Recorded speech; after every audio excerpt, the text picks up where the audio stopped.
நீங்கள்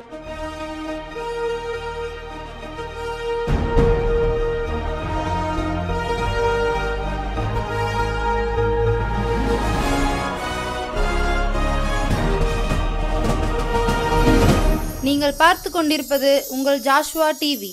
சகல ஜனங்களுக்கும் நற்செய்தி.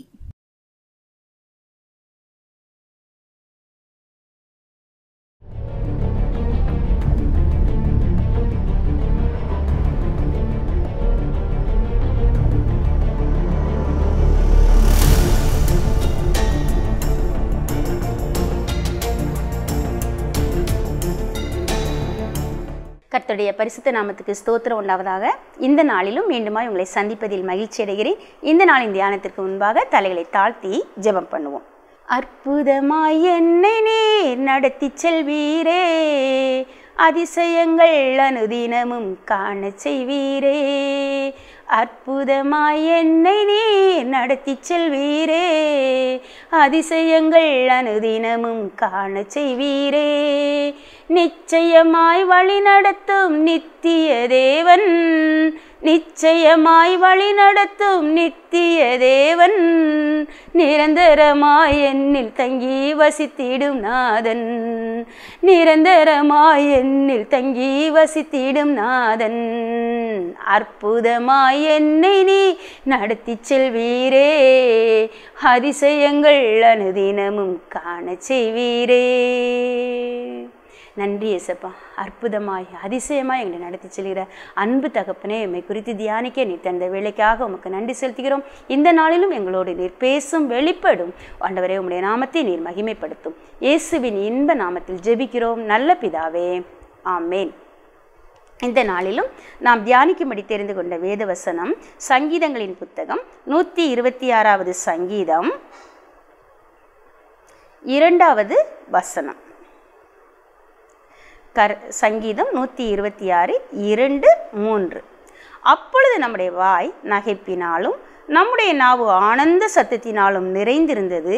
அப்பொழுது கர்த்தர் இவர்களுக்கு பெரிய காரியங்களை செய்தார் என்று புறஜாதிகளுக்குள்ளே சொல்லி கொண்டார்கள். கர்த்தர் நமக்கு பெரிய காரியங்களை செய்தார், இது நிமித்தம் நாம் மகிழ்ந்திருக்கிறோம். கர்த்தர் நமக்கு பெரிய காரியங்களை செய்தார் என்று புறஜாதிகளுக்குள்ளே சொல்லி கொண்டார்கள். கர்த்தர் நமக்கு பெரிய காரியங்களை செய்தார், இது நிமித்தம் நாம் மகிழ்ந்திருக்கிறோம். யோபு 37வது அதிகாரம் 5வது வசனம் சொல்லுது, கிரகிக்க கூடாத பெரிய காரியங்களை செய்கிறார். யோபு 37 5வது வசனம் சொல்லுது, நாம் கிரகிக்க கூடாத பெரிய காரியங்களை கர்த்தர் செய்கிறார். நம்முடைய வாழ்க்கையிலையும் கூட நாம் கிரகிக்க கூடாத பெரிய காரியங்களை செய்கிற தகப்பன். நாம் கிரகிக்க கூடாத பெரிய காரியங்கள்னா நம்ம வாழ்க்கையில் அதை நம்ம நினச்சி கூட பார்த்துருக்க மாட்டோம், எதிர்பார்த்துருக்க மாட்டோம். இப்படிப்பட்ட காரியம்லாம் நம்ம வாழ்க்கையில் நடக்குமா அப்படின்னு. எல்லாரையும் போல் வளருவோம். ஒரு சின்ன பிள்ளையாக இருக்கும்போது நம்ம பெரிய பிள்ளைங்க எல்லாம் ஸ்கூலுக்கு போகும்போது பார்த்துட்டு அந்த அக்காமார் மாதிரி அண்ணன்மார் மாதிரி நாமளும் ஸ்கூலுக்கு போனோம். ஒரு விளையாட்டாக நம்முடைய சிறு பிள்ளையா ஒரு 4-5 வரைக்கும் நம்ம விளையாடும்போது நம்ம ஸ்கூலுக்கு போய் என்ன செய்வோம், விளையாடுவோம். ஒரு ஸ்கூல் படிக்கிற ஸ்டேஜில் ஒரு ஹை ஸ்கூல் படிக்கிற பிள்ளையோ ஹையர் செகண்டரி படிக்கிற பிள்ளையோ பார்க்கும்போது அந்த பிள்ளைங்கள மாதிரி நாமளும் ட்ரெஸ் பண்ணணும், அவங்கள மாதிரி பேசணும், அவங்கள மாதிரி சிரிக்கணுங்கிற ஆசை ஒரு 10-12 வயசில் வரும். அதுக்கப்புறம் நம்ம ஹையர் செகண்டரி படிக்கும்போது ஒரு காலேஜ் படிக்கிறவங்கள பார்க்கும்போது இவங்கெல்லாம் இவ்வளோ இதாக காலேஜுக்கு பஸ்ஸில் போகிறாங்க, அப்படி போகிறாங்க, இப்படி போகிறாங்க, நம்மளும் என்ன செய்யணும், இந்த மாதிரிலாம் செய்யணும். இவ்வளோ காலேஜ் படிக்க பிள்ளைக்கு அதை விட பெரியவங்களை பார்த்து ஒரு குறிப்பிட்ட ஸ்டேஜில் என்ன ஆகுது, இந்த சிறு பிள்ளைகளை போல் நாமளும் சந்தோஷமாக மன மகிழ்ச்சியாக இருக்கலாமே, இப்படி என்ன செய்கிறோம் நினைக்கும். ஆனால் இது எல்லாரும் பொதுவாக நினைக்கிறோம். இதே போல் தான் உலக பிரகாரமான வாழ்க்கையில் நான் படிக்கணும், நம்ம பிள்ளையும் நல்லா படிக்கணும், நல்லா வாழ்ந்திருக்கணும், அது பொதுவாக நம்ம எல்லாருக்கும் ஒரு சில ஆசைகள் இருக்கும். நம்ம பிள்ளைகளை நம்ம நல்ல நிலைமைக்கு கொண்டு வரணும், நம்ம பிள்ளைகளுக்கு ஒரு கல்யாணத்தை முடிக்கணும், அந்த பிள்ளைகளுக்கு 2 பிள்ளைங்க இருக்கணும், அந்த பிள்ளைங்க வாழ்க்கையில் செட்டில் ஆகணும். இது பொதுவாக எல்லாருக்கும் உள்ள ஆசைகள், எல்லாருக்கும் ஒரு எதிர்பார்ப்பு. நம்ம லைஃப்பில் செட்டில் ஆகணும், லைஃப்பில் கொஞ்சம் 4 பேர் மதிக்க வாழணும் அப்படின்னு நினைக்கிறது. ஆனால் இதையும் தாண்டி சில நேரம் ஆண்டவர் என்ன செய்கிறாரு, நம்ம எதிர்பார்த்திராத பெரிய காரியங்களை நம்முடைய வாழ்க்கையில் செய்கிற தகப்பனாக இருக்கிறாரு.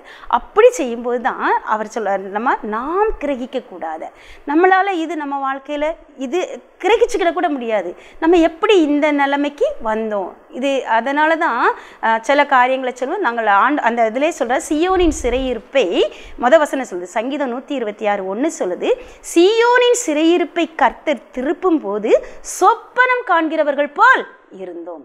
இது கனவா நனவா? என் வாழ்க்கையில் நடக்கிற இந்த காரியங்கள்லாம் கனவு தானா இல்லை உண்மையாகவே நடக்குதா அப்படின்னு சொல்லி நம்ம நினைப்போம். அன்று பேதுரு தேவதூதன் பேதுருவை சிறைச்சாலையிலேருந்து வெளியே அழைச்சிட்டு வரும்போது அவன் கையிலேருந்து காலில் இருந்துலாம் சங்கிலி தானாக கலண்டு விழுந்துச்சான், கதவுகள் தானாக திறவுண்டுச்சு. அவன் முதலங்கவலை ரெண்டாங்கவலை இருப்பு கதவு நகரத்துக்கு பக்கத்தில் வரையில அந்த இருப்பு கதவு தானாய் திறவுண்டது அப்படின்னு சொல்லி போட்டிருக்கேன். அதுக்கப்புறம் பேதுரு அது வரைக்கும் அவர் சொல்ல, சொப்பனம் காண்கிறவர் போல நான் இருந்தேன், ஒரு தரிசனம் காண்கிறதா தான் நான் நினச்சேன். ஆனால் இங்கே வந்த பிறகுதான் இந்த ஜனங்களுடைய எல்லார் எண்ணத்துக்கும் என்னை நீங்களாக்கும்படி, இல்லை என்னை சுற்றி இருக்கிறவங்களோட எண்ணத்துக்கு என்னை நீங்களாக்கும்படி ஆண்டவர் இந்த காரியங்களெல்லாம் எனக்கு செஞ்சார்னு சொல்லி அவர் ஆண்டவரை மகிமைப்படுத்துகிறாரு. உள்ள நம்மை குறித்து அந்த பேதுருவை குறித்து என்ன எண்ணம் அந்த மக்களுக்கு இருந்ததுன்னு நமக்கு தெரியாது.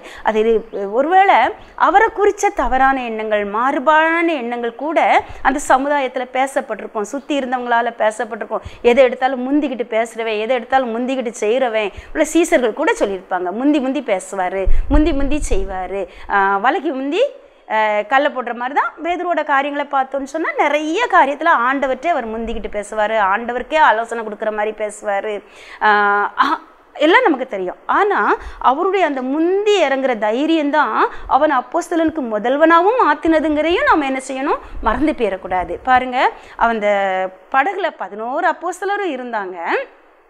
11 அப்போஸ்தலர் இருக்கும்போது 12 சீசர்களும் இருக்கும்போது ஆண்டவர் கடல் மேலே நடந்து வராரு.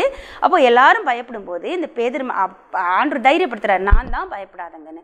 மொத்த 11 பேரும் அமைதியாக இருக்கும்போது இந்த பேதுரு மட்டும் கேட்காரு, ஆண்டவரே நீரே ஆனால் நானும் உங்ககிட்ட இந்த கடலில் என்ன செய்யணும், நடந்து வரணும் அப்படின்னு சொல்லி கேட்காரு. அப்போது பாருங்கள், 11 பேருக்கு இல்லாத தைரியமும் தன்னம்பிக்கையும், நீரே ஆனால் நான் என்ன செய்யணும், நடந்து வரணும். இல்லை அதுக்கப்புறம் அவன் தள்ளாடினது தடுமாறினது உண்மைதான். ஆனால் அந்த தைரியத்தை பாராட்டி ஆண்டவர் அவனை என்ன செஞ்சார், அவனுடைய அவிசுவாசத்தை கடிந்து கொண்டார். அதே நேரத்தில் அவனுக்குள்ளே இருந்த தைரியத்தை பாராட்டி அவனை தூக்கி நிறுத்தி இவன் தான் அப்போஸ்தலனுக்கு முதல்வன்கிறத ஆண்டவர் அன்னைக்கே என்ன செஞ்சுக்கிட்டாரு, தெரிந்து கொண்டார். அப்போஸ்தலருக்கு தலைவன் அப்படிங்கிறத அவர் அன்னைக்கே முடிவு பண்ணிட்டார். அதே போல் பார்த்தோன்னு சொன்னால் யோவானும் பேதுருவும் என்ன செய்வாங்க, ஆண்டவர் உயிர் தெழுந்துட்டார்னு கேள்விப்பட்ட உடனே ஓடி வருவாங்க. கல்லறைக்கு ஓடி வரும்போது அன்பாக இருந்த சீசன் தான். ஆனால் ஒரு தயக்கத்தில் என்ன செய்வார், அந்த கல்லறை கிட்ட வந்த உடனே கல்லறைக்குள்ள எட்டி பார்த்துட்டு நின்றுவார். பின்னால் வந்த பேதுரு, அவனுக்கு பின்னால் ஓடி வந்த பேதுரு அவனுக்கு முன்னாக ஓடி முதல்ல கல்லறைக்குள்ள இறங்கி பார்த்தது அந்த பேதுரு தான். அதுவும் அவனுடைய தைரியம் தான். அன்புக்கு இந்த யோவான்கிட்ட அன்பு இருந்துச்சு, ஆனால் தைரியம் இல்லை. பேதுருக்கிட்ட ஒருவேளை அந்த ஒரு அசட்டுத்தனமான பேச்சுகள் காரியங்கள் காணப்பட்டாலும் அவங்ககிட்ட ஒரு அந்த அசட்டு தைரியத்தை தேவன் என்ன செஞ்சார், நல்ல மிகுந்த பலனுக்கு ஏதுவான தைரியமாக மாற்றி அந்த மகனை மிகப்பெரிய அப்போஸ்தலனாக மாற்றினார். உள்ள அவன் படிப்பறிவில்லாதவன் பேதமையாக இருந்த அந்த பேதுரு பேசின தைரியத்தை கண்டு அவன் இயேசுவோடு கூட இருந்தவன்கிறத அவன் அந்த ஜனங்கள் எல்லாம் கண்டு கொண்டாங்கன்னு சொல்லி அப்போஸ்தலர் எழுதின நிருபத்தில் நம்ம பார்க்கோம். அந்த சீசர்கள் அவங்க படிப்பறிவு உள்ளவங்க, பேதமை உள்ளவங்கன்னு அறிஞ்சிருந்தவங்க பின்னாட்களில் கர்த்தருக்காக வைராக்கியமான சாட்சியாக எழும்பி நின்று தேவனுக்காக அவங்க என்ன செஞ்சாங்க, முழங்குனதை எல்லாரும் பார்த்து இவர்கள் இயேசுவோடு கூட இருந்தவர்கள் என்று அறிந்து கொண்டார்கள். பாருங்க, அந்த சாதாரண அப்போஸ்தலருக்கு பெரிய காரியத்தை அவங்களே நினைச்சிருப்பாங்க, நானா இப்படி பேசுறேன், அன்னைக்கு ஆண்டவரை சிலுவையில் அறைய கொண்டு போகும்போது எனக்கு இவரை தெரியவே செய்யாதுன்னு சொல்லி மறுதளிச்ச நானா இன்னைக்கு இப்படி பேசுதேன்னு தனக்குள்ளே என்ன செஞ்சிருப்பாரு, பேதுரு தன்னை வியக்கக்கூடிய அளவுக்கு ஆண்டவர் என்ன செய்வார், அற்புதங்களை செஞ்சார். ஒருவேளை செய்வார். நாமும் ஆண்டவருடைய அந்த அபிஷேகத்துக்கும் வல்லமைக்கும் நம்மளை விட்டு கொடுக்க கொடுக்கும்போது, ஆண்டவருடைய ஆளுகைக்கு நம்ம விட்டு கொடுக்கும்போது நம்மையும் ஆண்டவர் என்ன செய்வார்? அந்த மாதிரி நானா ஆண்டவரே, என்னையா ஆண்டவரே நீங்கள் பயன்படுத்துறீங்க, எனக்கா ஆண்டவரே இந்த ஆசீர்வாதம்னு சொல்லி கேட்கக்கூடிய அளவுக்கு, நானா, என் பிள்ளைங்களா, என்னுடைய காரியமா நான் அப்படின்னு வியந்து போகக்கூடிய அளவுக்கு நாம் கிரகிக்கக்கூடாத பெரிய காரியங்களையும் நம்முடைய வாழ்க்கையில் ஆண்டவர் செய்வார். அதே நேரத்தில் மற்றவர்கள் நம்மை சூழ்ந்துள்ள பிறர், கர்த்தர் இவர்களுக்கு பெரிய காரியங்களை செய்தார்னு தங்களுக்குள்ளே பேசிக்கொள்ளக்கூடிய கிருபையும் கர்த்தர் கொடுப்பாரு. பாருங்க, ஆண்டவர் ஒரு சாதாரண தச்சனுடைய மகனாக பிறந்தார், தச்சனுடைய பிள்ளையாக வளர்றாரு, எளிய குடும்பத்தில் அவர் வளர்ந்து கொண்டிருக்கிறாரு. ஒரு நாள் ஆண்டவர் அவரை ஊழியத்துக்கு அழைச்ச நேரத்தில் அவர் சர்ச்சில் போய் பிரசங்கம் பண்ணும்போது சுற்றி இருந்த ஜனங்கள்லாம் சொல்லுதாங்க, அற்புதமும் அதிசயமும் நடக்கு, அவர் வாயிலிருந்து கிருபையுள்ள வார்த்தைகள் அதிகாரமாக புறப்பட்டுச்சு, வல்லமை விளங்கிச்சு, பிணியாளிகளை குணமாக்கத்தக்க வல்லமை விளங்கிட்டுன்னு சொல்லி விதத்தில் பார்க்கும்.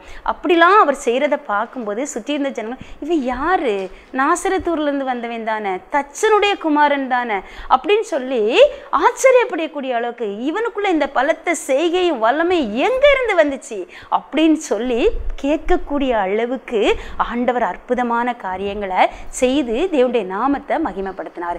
அதே ஆண்டவர் ஜீவனோடு இருக்கிறார். என்னை விசுவாசிக்கிறவன் நான் செய்கிறதை காட்டிலும் பெரிய காரியங்களை செய்வான்னு சொல்லியிருக்காரு. ஸோ நம்ம கேட்குற ஒவ்வொரு காரியத்தையும் விசுவாசிக்க பழகுவோம். ஒருவேளை பக்தி நம்மக்கிட்ட இருக்கு, பரவசம் நம்மக்கிட்ட இருக்கு, ஆனால் விசுவாசம் இருக்கா?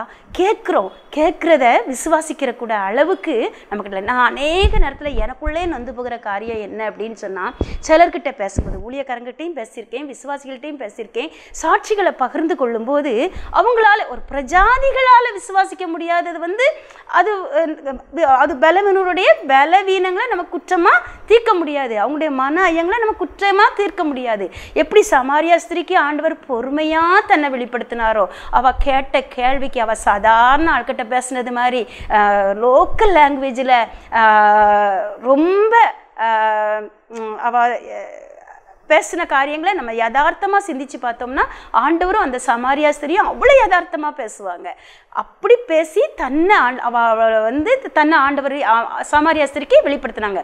ஒரு பிரஜாதியாளுடைய சந்தேகங்களை நம்ம அந்த அளவுக்கு அவங்க அளவுக்கு இறங்கி தான் நாம் என்ன செய்ய முடியும்?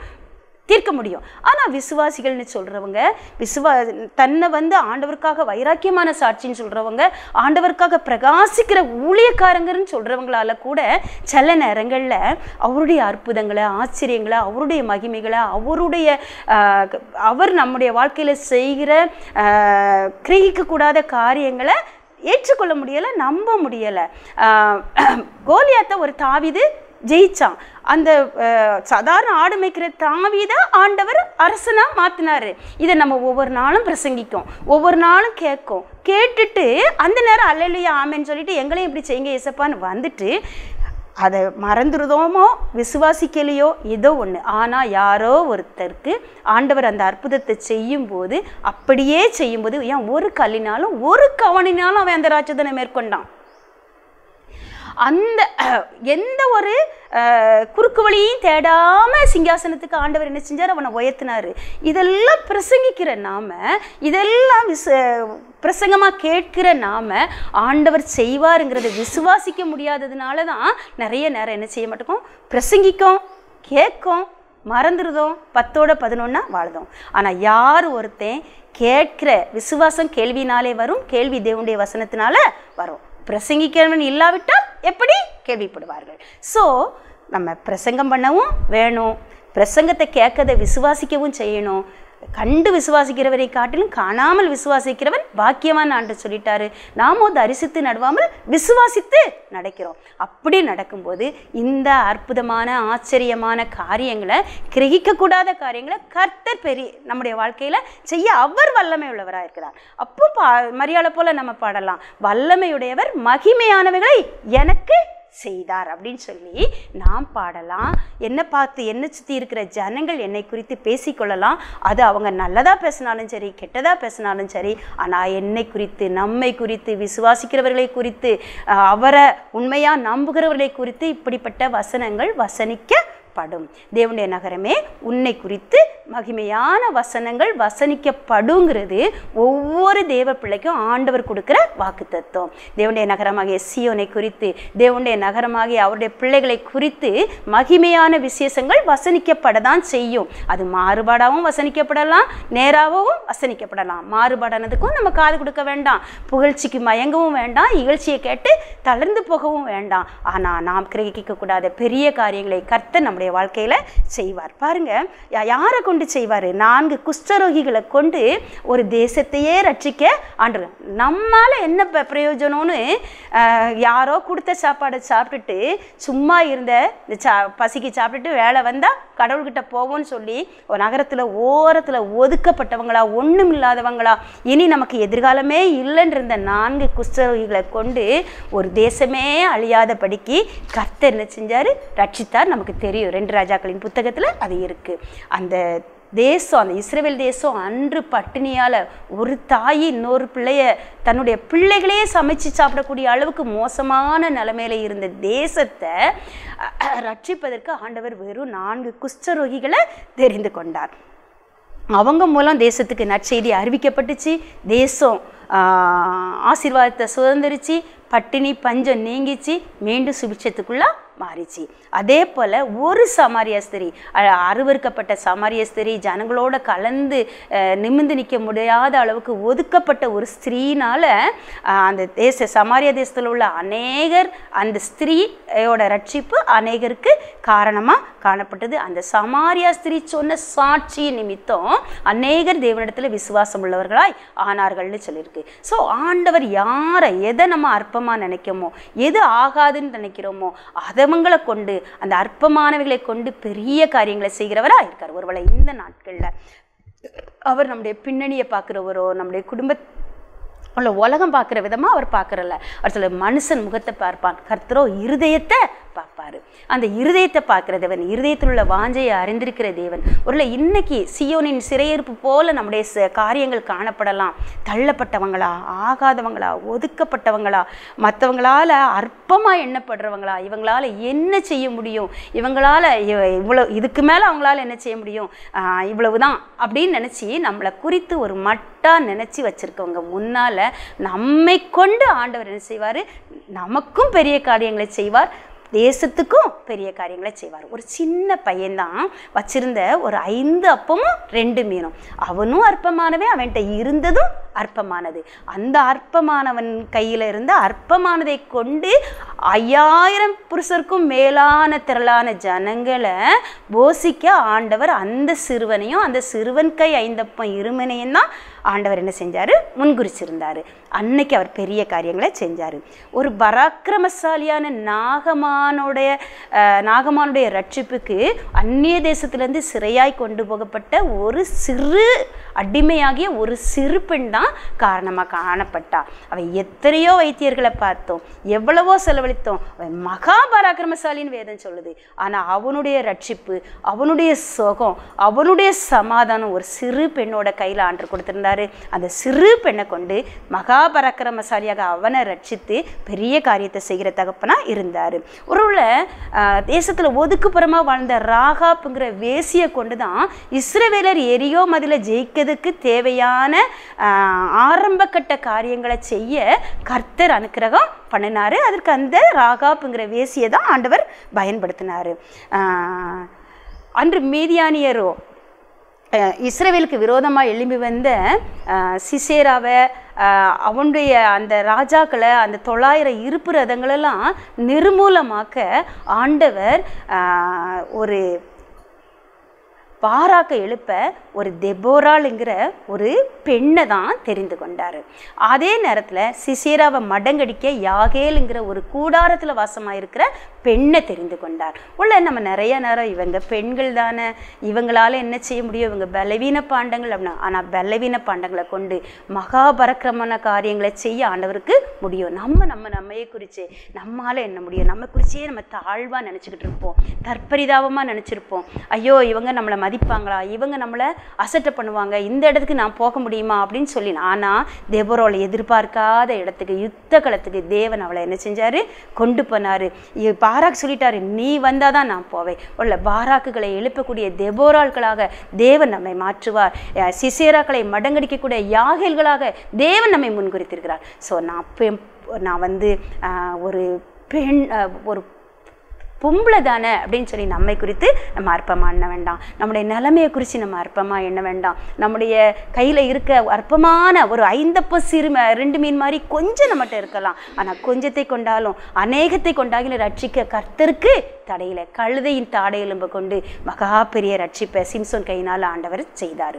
இன்னும் எத்தனையோ காரியங்களை நம்ம என்ன செய்யலாம், வேதத்தில் பார்க்கலாம். என்னாகமம் 23:23 சொல்லுது, யாக்கோபையும் இஸ்ரவேலையும் குறித்து தேவன் இன்னென்ன செய்தார் என்று இன்னும் கொஞ்ச காலத்துக்குள்ளே சொல்லப்படும் அப்படின்னு சொல்லி.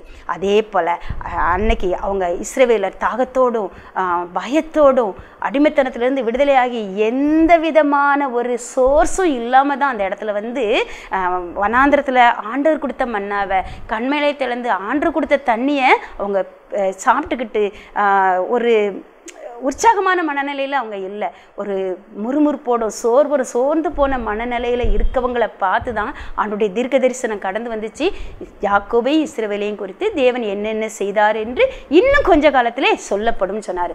அந்த வார்த்தையை ராகாப் சொல்கிறா, உங்களை குறித்து தேசத்து ஜனங்கள் திகைத்து திரிகிறார்கள்னு சொல்லி. உள்ள இங்கே நம்ம மனசில் திகைச்சிக்கிட்டு இருக்கலாம், ஆனால் நம்மை குறித்து தேசமே திகைச்சு நிற்கி, ஒரு நம்மளை சுற்றி இருக்கிற உலகமே இன்னும் இவங்க என்னென்ன பண்ணுவாங்களோ அப்படின்னு சொல்லி திகைச்சு நிற்கக்கூடிய உணர்வை தேவன் தேசத்து ஜனங்களுக்கு கொடுத்திருக்கிறார். விசுவாசிப்போம். நம்மை கொண்டு கர்த்தர் பெரிய காரியங்களை செய்வார். நாம் கிரகிக்கக்கூடாத பெரிய காரியங்களை செய்வார். அது ஒருவேளை சொப்பனம் காண்கிறது போல இருக்கலாம், ஆனால் நம்மை கொண்டு பெரிய காரியங்களை செய்தார்.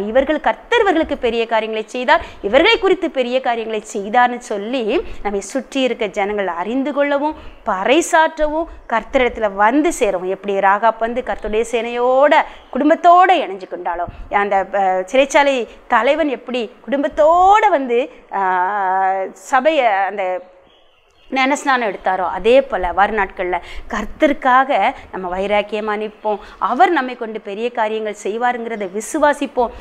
யாருக்கு அவர் செய்வார்? நம்பி கீழ்ப்படுகிறவங்களுக்கு தான் செய்வார். யார் ஒருத்தன் சிறு பிள்ளையை போல ஆண்டவரை நம்பி கீழ்ப்படுகிறானோ, யார் ஒருத்தன் அவருடைய வார்த்தைகள் நம்முடைய பார்வைக்கு முட்டாள்தனமாக காணப்பட்டாலும், ஒரு உலகத்தானோட பார்வைக்கு அது பைத்தியம் மாதிரி காணப்பட்டாலும் விசுவாசித்து செயல்படுகிறானோ அவனை கொண்டு கர்த்தர் பெரிய காரியங்களை செய்வார். எப்படி நோவா கர்த்தருடைய வார்த்தையை மழையே காணாத காலத்தில் அவர் பேலக்கட்டுன்னு சொல்லும்போது நம்பி கீழ்ப்படிஞ்சார். மோசே கர்த்தருடைய வார்த்தையை நம்பி எகிப்துக்கு புறப்பட்டு போனார். வாக்கிலும் செய்யலும் வல்லவனா இல்லாத பட்சத்துலையும் ஆண்டருடைய வார்த்தைக்கு நம்பி கீழ்ப்படிஞ்சு அவர் என்னென்ன நீ கோலை நீட்டுனா அவர் நீட்டுவார், மண்ணளி தூத்துனா தூத்துவார். மண்ணளி செங்கடலை எப்படி கோலை நீட்டினா பிரியும் அப்படின்னு நம்ம யோசிப்போம். ஆனால் அவர் நீட்டினார், அது பிரிஞ்சுது, ஜனங்களை அவர் வழி நடத்திட்டு போனார். யோசுவாவை பார்த்து ஈட்டியை நீ என்ன செய்ய, நகரத்துக்கு நேராக பட்டணத்துக்கு நேராக நீட்டுன்னு சொன்னார், நீட்டுனார். யோர்தானில் போய் உடன்படிக்கை பெட்டியை சுமந்துக்கிட்டு போய் நில்லுன்னு சொன்னார். யார் ஒருத்தர் சுயநலம் இல்லாமல் தியாகத்தோடு கூட தன்னை பற்றி யோசிக்காம, தன்னுடைய குடும்பத்தை பற்றி யோசிக்காம, தன்னுடைய எதிர்காலத்தை பற்றி யோசிக்காம, தன்னுடைய பேர் பிரஸ்தாபத்தை பற்றி யோசிக்காம, தன்னுடைய அந்தஸ்தையும் கௌரவத்தையும் விட்டு கொடுத்து அன்னைக்கு அத்தனை லட்சம் ஜனங்கள் போகும்போது 4 ஆசாரியர் மட்டும்தான் அந்த தைரியமாக வெள்ளமாய் கரை புரண்டு போன யோர்தானுக்குள்ள உடன்படிக்கையை பெட்டியை வச்சுக்கிட்டு போய் காலை வச்சாங்க. யோர்தான் பிறண்டுச்சு. 4 ஆசாரியர் பெட்டியை சுமந்துட்டு சுற்றி வந்தாங்க. ஜனங்களை அவங்களுக்கு பின்னால் சுற்றிட்டு வந்தாங்க. அவங்களுக்கு அந்த ஆற்றின் அக்கறையில் சுதந்திரம் கூட கிடையாது பெட்டியை சுமக்கிற ஆசாரியருக்கு. ஆனால் யார் ஒருத்தர் கர்த்தருடைய உடன்படிக்கை பெட்டியை நான் சுமக்கிறதுக்கு அழைக்கப்பட்டிருக்கேன், அர்ப்பணிச்சிருக்கேன்னு சொல்லி அந்த அர்ப்பணத்தோடு என்னுடைய எதிர்பார்ப்பு என்னன்னு இல்லையாமல் எனக்கு எதுவுமே இல்லைன்னு தெரிஞ்சாலும் நான் கர்த்தருடைய உடன்படிக்கையை பெட்டியை சுமந்துக்கிட்டு தேசத்துக்காக ஜனங்களுக்காக திறப்பில் நிற்பேன்னு சொல்லி தைரியமாக முன்னால் போகிறாங்களோ அவங்கள கொண்டு ஆண்டவர் பெரிய காரியங்களை செய்வார். அவங்களுக்கும் ஆண்டவர் பெரிய காரியங்களை செய்வார். கர்த்தர் தாமே இந்த வார்த்தைகளை ஆசீர்வதிப்பாராக. கர்த்தர் நம்ம ஒவ்வொருவருக்கும் பெரிய காரியங்களை செய்து தம்முடைய நாமத்தை மகிமைப்படுத்துவாராக. தலைகளை தாழ்த்தி ஜெபம் பண்ணுவோம்.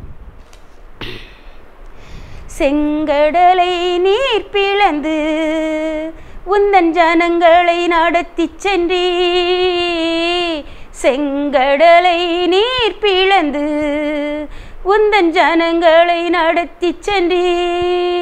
நீர் நல்லவர் சர்வ வல்லவர் என்று வாக்கு மாறாதவர். நீர் நல்லவர் சர்வ வல்லவர் என்றும் வாக்கு மாறாதவர்.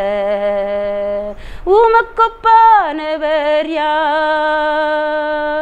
உமக்கொப்பானவர் யார்? உமக்கொப்பானவர் யார்? உமக்கொப்பானவர் யார்? வானத்திலும் பூமியிலும் உமக்கொப்பானவர் யார்? வானத்திலும் பூமியிலும் உமக்கொப்பானவர் யார்? நன்றி தகப்பனே, நன்றியோடு துதிக்கிறோம். நீர் எங்களுக்கு பெரிய காரியங்களை செய்கிறவராய் எங்களோடு கூட இடைப்பட்டதற்காய் நன்றி. பெரிய காரியங்களை எங்களுக்கு நீர் செய்ய போகிறீர். நாங்கள் கிரகித்திராத பெரிய காரியங்களை செய்ய போகிறீர். எதிர்பார்த்திராத நன்மைகளால் நீர் எங்களை முடிசூட்ட போகிறதற்காய் உமக்கு நன்றி செலுத்துகிறோம். தேசத்திலும் ஆண்டவரே திருச்சபையிலும் நீர் பெரிய காரியங்களை செய்து ஆண்டவரே உம்முடைய நாமத்தை மகிமைப்படுத்த போகிறதற்காக உமக்கு நன்றி செலுத்துகிறோம். ஆண்டவரே உம்முடைய கரங்கள் எங்களை தாழ்த்து அர்ப்பணிக்கிறோம். கண்ணீரோடு விதைக்கிறவர்கள் கம்பீரத்தோடு அறுப்பார்கள் என்று ஆண்டவரே அப்பா உடைய வார்த்தை சொல்லுகிறது. ஏசப்பா கம்பீரத்தோடு நாங்கள் அறுக்க கர்த்தர் அனுக்கிரகம் செய்ய போகிறதற்காய் நன்றி செலுத்துகிறோம். துதிகன மகிமை எல்லாவற்றையும் நீர் ஒருவரே எடுத்துக்கொள்ளும். இயேசுவின் இன்ப நாமத்தில் ஜெபிக்கிறோம் நல்ல பிதாவே, ஆமேன்.